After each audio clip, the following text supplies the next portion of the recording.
Gracia y paz. Bienvenidos al plan de lectura Por amor a su palabra. Una lectura bíblica para cada día del año en la versión Nueva Traducción Viviente. Hoy es 28 de julio. Iniciamos nuestro plan de lectura en el libro de los Jueces y daremos lectura desde donde nos quedamos en el capítulo 11, del versículo 12 al versículo 40. En esta sección, Jefté intentará arreglar las cosas con el rey de Moab, sin derramamiento de sangre. Sin resultados positivos, irá a la guerra con los amonitas y se comprometerá en un voto con el Señor de manera imprudente. Continuaremos nuestra lectura en el libro de Hechos de los Apóstoles, capítulo 15. Ante las amenazas a la suficiencia del Evangelio, la iglesia se reunirá en un importante concilio en Jerusalén. Asimismo, miraremos a nuestros misioneros, Pablo y Bernabé, separarse tristemente por fuertes diferencias y tomar caminos diferentes. Iremos luego al libro del profeta Jeremías, capítulo 24. En este capítulo, el Señor le muestra a Jeremías una visión de 2 cestas de higos buenos e higos malos. Culminaremos nuestra lectura el día de hoy en el Evangelio de Marcos, capítulo 10. En este capítulo, el Señor enseñará acerca de la importancia del matrimonio, de acercar a los niños al Señor Jesús y confrontará el corazón de un joven adinerado y a sus discípulos en busca de poder y posesión.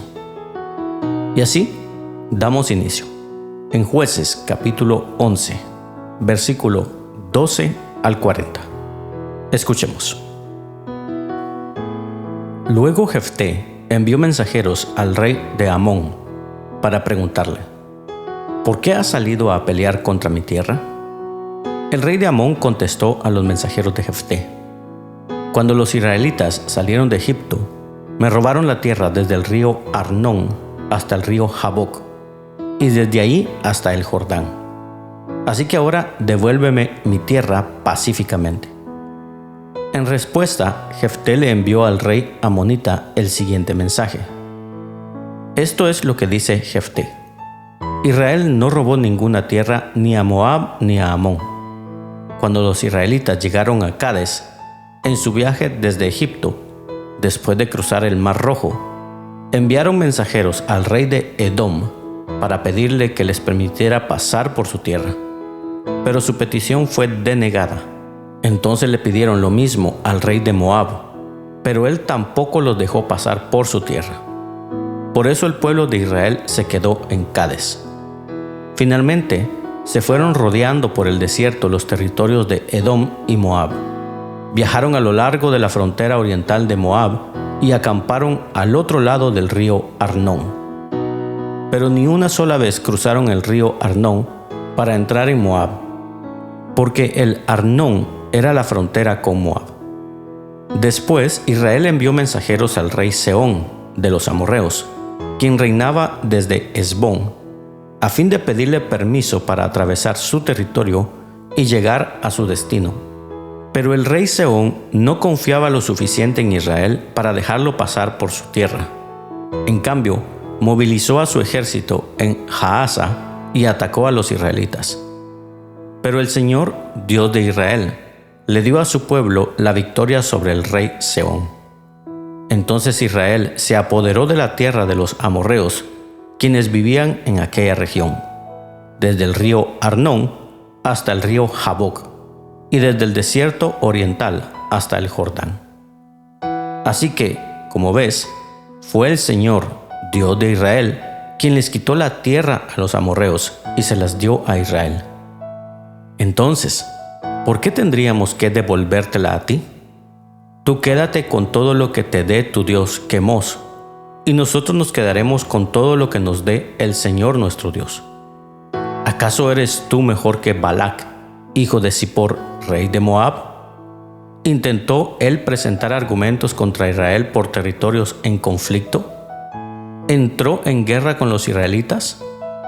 Hace 300 años que Israel vive aquí, tanto en Hesbón como en los asentamientos de alrededor, hasta Aroer y sus asentamientos, y en todas las ciudades a lo largo del río Arnón.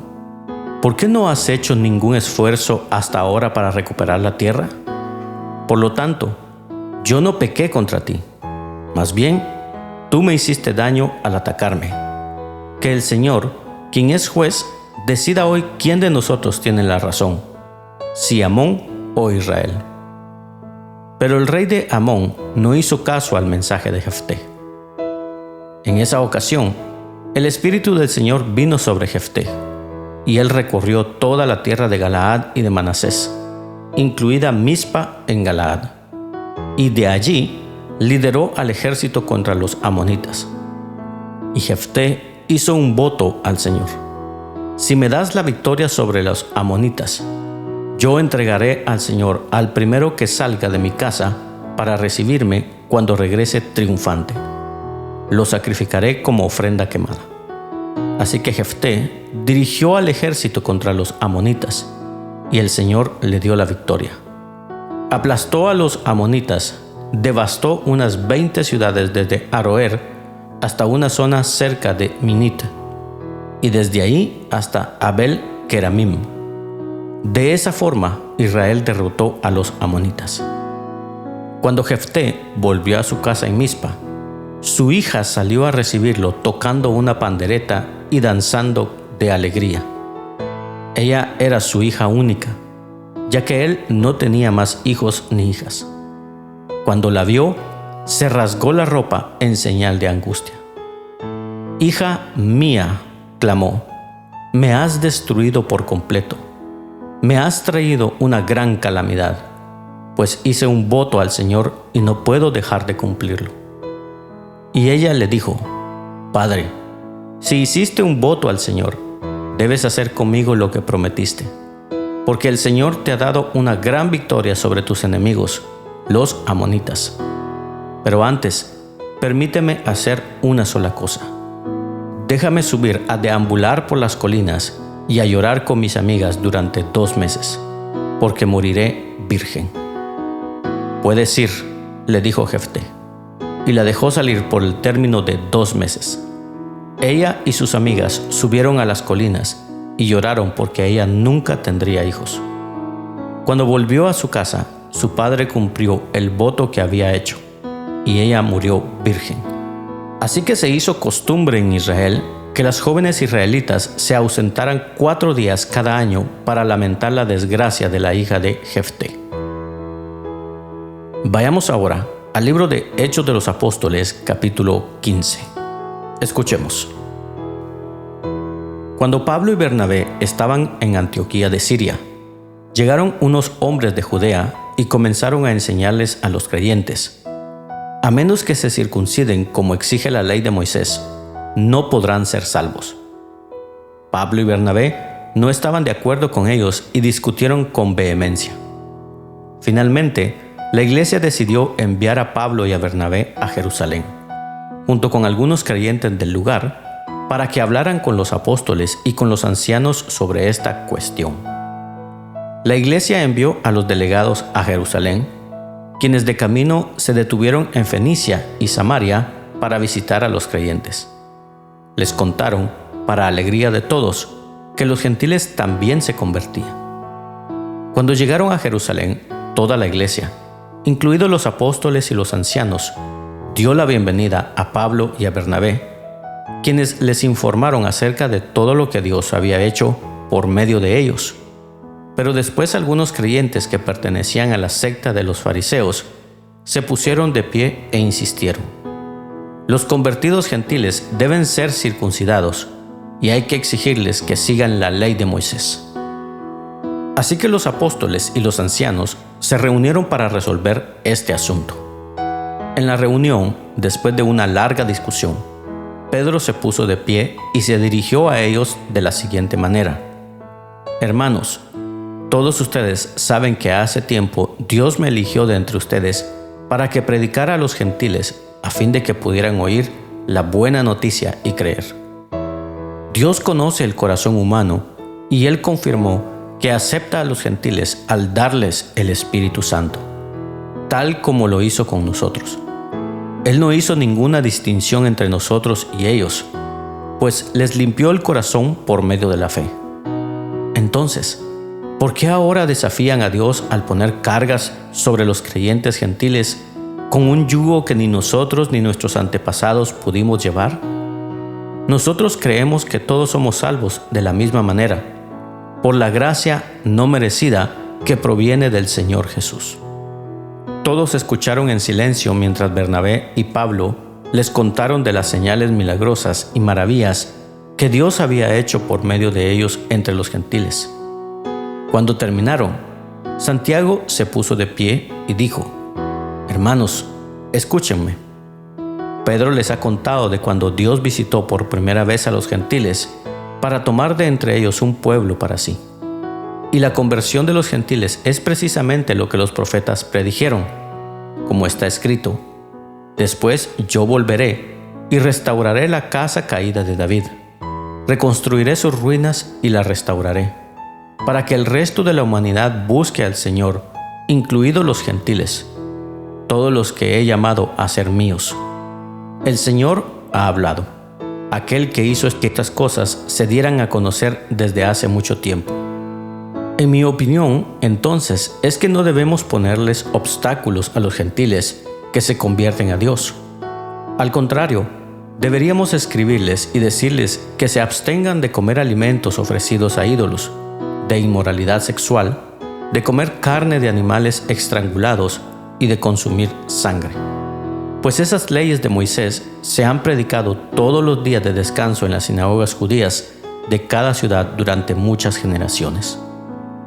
Entonces los apóstoles y los ancianos, junto con toda la iglesia de Jerusalén, escogieron delegados y los enviaron a Antioquía de Siria, con Pablo y Bernabé, para que informaran acerca de esta decisión. Los delegados escogidos eran dos de los líderes de la iglesia: Judas, también llamado Barsabás, y Silas. La carta que llevaron decía lo siguiente: «Nosotros, los apóstoles y los ancianos, sus hermanos de Jerusalén, escribimos esta carta a los creyentes gentiles de Antioquía, Siria y Cilicia. Saludos. Tenemos entendido que unos hombres de aquí los han perturbado e inquietado con su enseñanza, pero nosotros no los enviamos. Así que decidimos, después de llegar a un acuerdo unánime, enviarles representantes oficiales junto con nuestros amados Bernabé y Pablo, quienes han arriesgado la vida por el nombre de nuestro Señor Jesucristo. Les enviamos a Judas y a Silas para confirmar lo que hemos decidido con relación a la pregunta de ustedes. Pues nos pareció bien al Espíritu Santo y a nosotros no imponer sobre ustedes una carga mayor que estos pocos requisitos. Deben abstenerse de comer alimentos ofrecidos a ídolos, de consumir sangre o la carne de animales estrangulados y de la inmoralidad sexual. Si hacen esto, harán bien. Adiós». Los mensajeros salieron de inmediato para Antioquía, donde convocaron a una reunión general de los creyentes y entregaron la carta. Y hubo mucha alegría en toda la iglesia ese día cuando leyeron este mensaje alentador. Entonces Judas y Silas, ambos profetas, hablaron largo y tendido con los creyentes para animarlos y fortalecerlos en su fe. Se quedaron allí un tiempo, y luego los creyentes los enviaron de regreso a la iglesia de Jerusalén con una bendición de paz. Pablo y Bernabé se quedaron en Antioquía. Ellos y muchos otros enseñaban y predicaban la palabra del Señor en esa ciudad. Después de un tiempo, Pablo le dijo a Bernabé: «Volvamos a visitar cada una de las ciudades donde ya antes predicamos la palabra del Señor para ver cómo andan los nuevos creyentes». Bernabé estuvo de acuerdo y quería llevar con ellos a Juan Marcos. Pero Pablo se opuso terminantemente, ya que Juan Marcos los había abandonado en Panfilia y no había continuado con ellos en el trabajo. Su desacuerdo fue tan intenso que se separaron. Bernabé tomó a Juan Marcos consigo y navegó hacia Chipre. Pablo escogió a Silas y, al salir, los creyentes lo encomendaron al cuidado misericordioso del Señor. Luego viajó por toda Siria y Cilicia, fortaleciendo a las iglesias. Vayamos ahora al libro del profeta Jeremías, capítulo 24. Escuchemos. Después que Nabucodonosor, rey de Babilonia, desterró a Joaquín, hijo de Joacim, rey de Judá, a Babilonia, junto con las autoridades de Judá y todos los artífices y artesanos, el Señor me dio la siguiente visión. Vi 2 canastas de higos colocadas frente al templo del Señor en Jerusalén. Una canasta estaba llena de higos frescos y maduros, mientras que la otra tenía higos malos, tan podridos que no podían comerse. Entonces el Señor me preguntó: ¿qué ves, Jeremías? Higos, contesté, algunos buenos y otros muy malos, tan podridos que no pueden comerse. Entonces el Señor me dio este mensaje. Esto dice el Señor, Dios de Israel. Los higos buenos representan a los desterrados que yo envié de Judá a la tierra de los babilonios. Velaré por ellos, los cuidaré y los traeré de regreso a este lugar. Los edificaré y no los derribaré. Los plantaré y no los desarraigaré. Les daré un corazón que me reconozca como el Señor. Ellos serán mi pueblo y yo seré su Dios, porque se volverán a mí de todo corazón. Sin embargo, los higos malos, dijo el Señor, representan al rey Sedequías de Judá, a sus funcionarios, a todo el pueblo que quedó en Jerusalén y a los que viven en Egipto. Los trataré como a higos malos, tan podridos que no pueden comerse. Los haré objeto de horror y un símbolo de maldad para todas las naciones de la tierra.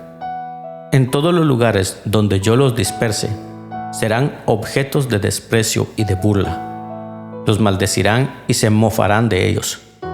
Les enviaré guerra, hambre y enfermedad hasta que desaparezcan de la tierra de Israel, tierra que les di a ellos y a sus antepasados. Culminamos nuestra lectura el día de hoy en el Evangelio de Marcos, capítulo 10. Escuchemos. Luego Jesús salió de Capernaum, descendió a la región de Judea y entró en la zona que está al oriente del río Jordán. Una vez más, las multitudes lo rodearon y él les enseñaba como de costumbre. Unos fariseos se acercaron y trataron de tenderle una trampa con la siguiente pregunta: ¿está permitido que un hombre se divorcie de su esposa? Jesús les contestó con otra pregunta: ¿qué dijo Moisés en la ley sobre el divorcio?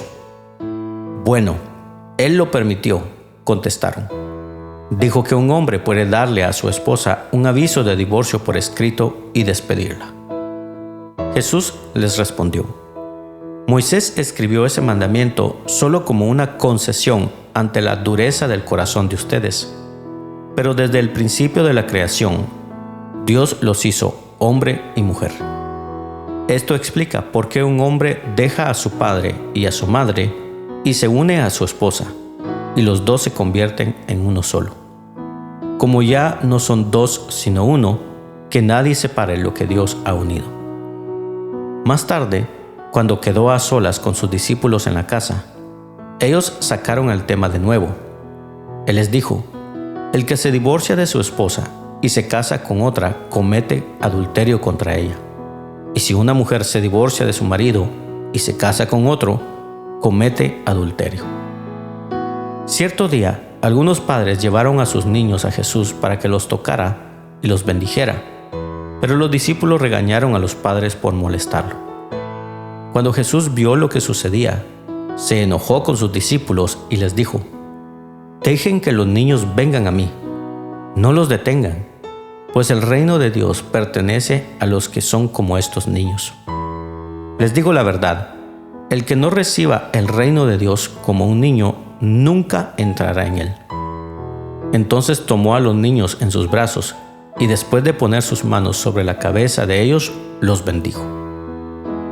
Cuando Jesús estaba por emprender su camino a Jerusalén, un hombre se le acercó corriendo, se arrodilló y le preguntó: Maestro bueno, ¿qué debo hacer para heredar la vida eterna? ¿por qué me llamas bueno?, preguntó Jesús. Solo Dios es verdaderamente bueno. Pero para contestar a tu pregunta, tú conoces los mandamientos.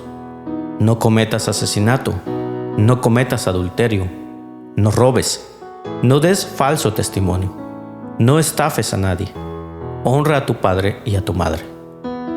Maestro, respondió el hombre, he obedecido todos esos mandamientos desde que era joven. Jesús miró al hombre y sintió profundo amor por él. Hay una cosa que todavía no has hecho, le dijo. Anda y vende todas tus posesiones y entrega el dinero a los pobres, y tendrás tesoro en el cielo. Después ven y sígueme. Al oír esto, el hombre puso cara larga y se fue triste porque tenía muchas posesiones. Jesús miró a su alrededor y dijo a sus discípulos: «Qué difícil es para los ricos entrar en el reino de Dios». Los discípulos quedaron asombrados de sus palabras, pero Jesús volvió a decir: «Queridos hijos, es muy difícil entrar en el reino de Dios. De hecho, es más fácil que un camello pase por el ojo de una aguja que un rico entre en el reino de Dios».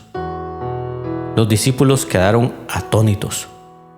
«Entonces, ¿quién podrá ser salvo?», preguntaron.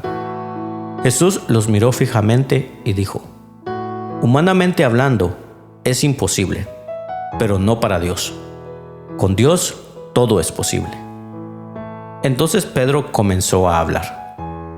«Nosotros hemos dejado todo para seguirte», dijo. «Así es», respondió Jesús.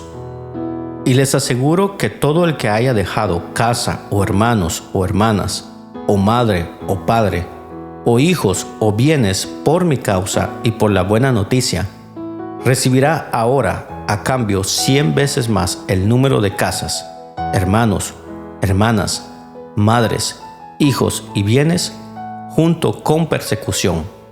Y en el mundo que vendrá, esa persona tendrá la vida eterna. Pero muchos que ahora son los más importantes, en ese día serán los menos importantes. Y aquellos que ahora parecen menos importantes, en ese día serán los más importantes». Subían rumbo a Jerusalén, y Jesús caminaba delante de ellos. Los discípulos estaban llenos de asombro, y la gente que los seguía abrumada de temor. Jesús tomó a los 12 discípulos aparte, y una vez más, comenzó a describir todo lo que estaba por sucederle. «Escuchen», les dijo, «subimos a Jerusalén, donde el Hijo del Hombre será traicionado y entregado a los principales sacerdotes y a los maestros de la ley religiosa. Lo condenarán a muerte y lo entregarán a los romanos. Se burlarán de él, lo escupirán, lo azotarán con un látigo y lo matarán. Pero después de 3 días resucitará». Entonces Santiago y Juan, hijos de Zebedeo, se le acercaron y dijeron: «Maestro, queremos que nos hagas un favor». «¿Cuál es la petición?», preguntó él. Ellos contestaron: «Cuando te sientes en tu trono glorioso, nosotros queremos sentarnos en lugares de honor a tu lado, uno a tu derecha y el otro a tu izquierda». Jesús les dijo: «¿No saben lo que piden? ¿Acaso pueden beber de la copa amarga de sufrimiento que yo estoy a punto de beber? ¿Acaso pueden ser bautizados con el bautismo de sufrimiento con el cual yo tengo que ser bautizado?». «Claro que sí», contestaron ellos, «podemos». Entonces Jesús les dijo: «Es cierto, beberán de mi copa amarga y serán bautizados con mi bautismo de sufrimiento. Pero no me corresponde a mí decir quién se sentará a mi derecha o a mi izquierda. Dios preparó esos lugares para quienes Él ha escogido». Cuando los otros 10 discípulos oyeron lo que Santiago y Juan habían pedido, se indignaron. Así que Jesús los reunió a todos y les dijo: «Ustedes saben que los gobernantes de este mundo tratan a su pueblo con prepotencia, y los funcionarios hacen alarde de su autoridad frente a los súbditos. Pero entre ustedes será diferente. El que quiera ser líder entre ustedes deberá ser sirviente, y el que quiera ser el primero entre ustedes deberá ser esclavo de los demás. Pues ni aun el Hijo del Hombre vino para que le sirvan, sino para servir a otros y para dar su vida en rescate por muchos.